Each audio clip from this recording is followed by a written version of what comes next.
ಮೊಟ್ಟ ಮೊದಲು ನಾವೆಲ್ಲರೂ ಮಾರ್ಚ್ 25ನೇ ತಾರೀಕು ಭಾರತೀಯ ಜನತಾ ಪಕ್ಷದಲ್ಲಿ ಕಲ್ಯಾಣ ರಾಜ್ಯ ಪ್ರಗತಿ ಪಕ್ಷವನ್ನು ವಿಲೀನ ಮಾಡಿದ್ದೇವೆ ಬಂಧುಗಳೇ. ಇದೆಲ್ಲ ನಿಮಗೆ ಗೊತ್ತಿರುವ ಸಂಗತಿ. ಈ ಸಂದರ್ಭದಲ್ಲಿ ನಾನು ಒಂದು ವಿಷಯವನ್ನು ಹೇಳಲು ಬಯಸುತ್ತೇನೆ.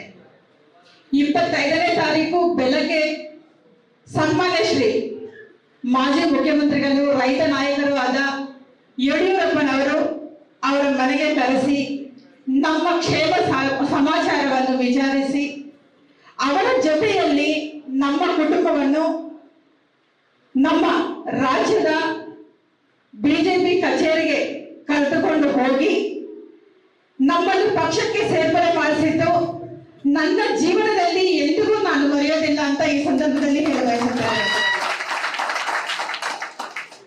ಇನ್ನೊಂದು ವಿಷಯ ಏನಂದ್ರೆ, ಅನಿಲ್ ನಾಯ್ಡು ಅವರ ಬಗ್ಗೆ ಜನಾರ್ದನ್ ರೆಡ್ಡಿ ಅವರು ಕೆಲವೊಂದು ಮಾತುಗಳನ್ನು ಹೇಳ್ತಾ ಇದ್ರು.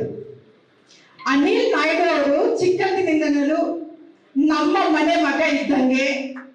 ಅವರು ಹಂಪಿ, ಆನೆಗೊಂದಿ, ಅಂಜನಾದ್ರಿ ಎಲ್ಲ ಕಡೆ ಒಂದು ಫಲಾಪೇಕ್ಷೆ ಇಲ್ಲದೆ ಸಂರಕ್ಷಣೆಗಾಗಿ ಕೆಲಸ ಮಾಡಿದ ಯುವ ನಾಯಕರು ಅವರು.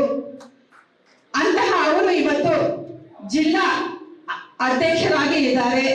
ಅವರಿರುವ ಈ ಸಂದರ್ಭದಲ್ಲಿ ನಾನು ಕಚೇರಿಗೆ ಬಂದಿದ್ದು ನನ್ನ ಸ್ವಂತ ಮನೆಗೆ ಬಂದಂತ ತುಂಬಾ ಸಂತೋಷ ಆಗ್ತಾ ಇದೆ. ನಾವು ಪಕ್ಷಕ್ಕೆ ಸೇರ್ಪಡೆಯಾಗಿರುವ ಈ ಸಂದರ್ಭದಲ್ಲಿ ಎಲ್ಲ ರಾಷ್ಟ್ರ ನಾಯಕರುಗಳಿಗೆ, ರಾಜ್ಯದ ನಾಯಕರುಗಳಿಗೆ ಎಲ್ಲರಿಗೂ ನನ್ನ ಕುಟುಂಬದ ಪರವಾಗಿ ತುಂಬ ಹೃದಯದ ಧನ್ಯವಾದಗಳನ್ನು ತಿಳಿಸ್ತಾ ಇದ್ದೇನೆ ಬಂಧುಗಳೇ. ಈ ದಿನ ದಸಮಿ ನಾವು ಬಳ್ಳಾರಿ ಜಿಲ್ಲಾ ಕಚೇರಿಗೆ ಬರಬೇಕು ಅಂತ ಇವತ್ತು ಬಂದಿದ್ದೀವಿ.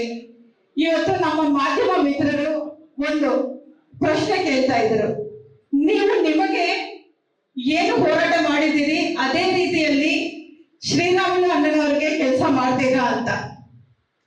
ಇದು ನೀವು ಪ್ರಶ್ನೆ ಮಾಡೋದು ಸರಿ, ಆದ್ರೆ ನಿಮ್ಗೇನಿದೆ, ಒಂದು ವರ್ಷದಲ್ಲಿ ಏನು ಬೆಳವಣಿಗೆಗಳಾಗಿದೆನೋ ಅದೆಲ್ಲ ಇವಾಗ ಮಾತಾಡೋ ಅವಶ್ಯಕತೆ ಇಲ್ಲ.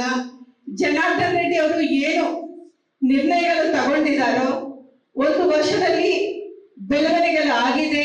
ಆದರೆ ಇವತ್ತು ನಾವು ಶ್ರೀರಾಮುಲು ಅಣ್ಣನವರು, ಜನಾರ್ದನ್ ರೆಡ್ಡಿ ಅವರ ಸಹೋದರರು ಎಲ್ಲ ನಾವೆಲ್ಲರೂ ಒಂದೇ ಮನೆಯಲ್ಲಿ ಬೆಳೆದಿದ್ದೇವೆ.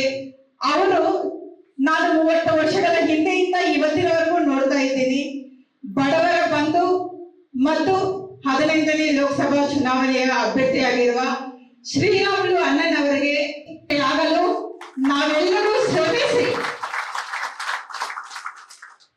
ನಾವು ಆಲ್ರೆಡಿ ಪಕ್ಷಕ್ಕೆ ಸೇರಿದ್ದೇವೆ.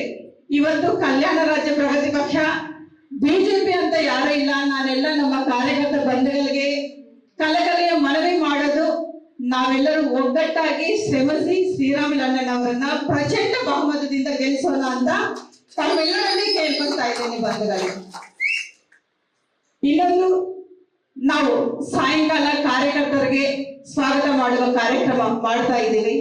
ದಯವಿಟ್ಟು ತಾವೆಲ್ಲರೂ ಅಲ್ಲಿಗೆ ಬನ್ನಿ, ಅಲ್ಲಿ ಎಲ್ಲ ವಿಷಯಗಳನ್ನು ಮಾತಾಡೋಣ.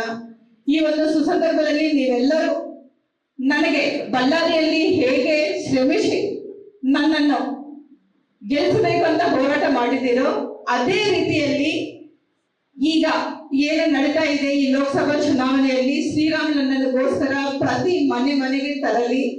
ಈಗ ಶ್ರೀರಾಮುಲು ಅಣ್ಣ ಅವರು ಯಾಕೆ ನಮ್ಮ ಬಳ್ಳಾರಿಗೆ ಸಂಸದರಾಗಬೇಕು ಅಂತ ನೀವು ತಿಳಿಸಬೇಕು. ಇನ್ನೊಂದು, ನಮ್ಮ ಮೋದಿಜಿ ಅವರು ನಮ್ಮ ಮಹಿಳೆಯರಿಗೋಸ್ಕರ ಸಾಕಷ್ಟು 100 ಯೋಜನೆಗಳನ್ನು ರೂಪಿಸಿದ್ದಾರೆ.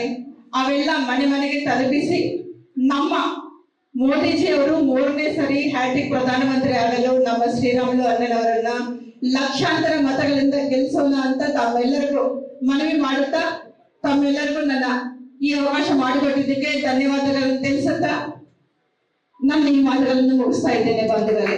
ಜೈ ಹಿಂದ್, ಜೈ ನರೇಂದ್ರ ಮೋದಿ. ನ್ಯೂಸ್ ಫಸ್ಟ್, ನಿರ್ಭೀತಿಯಿಂದ ನಿಮ್ಮ ಪರವಾಗಿ.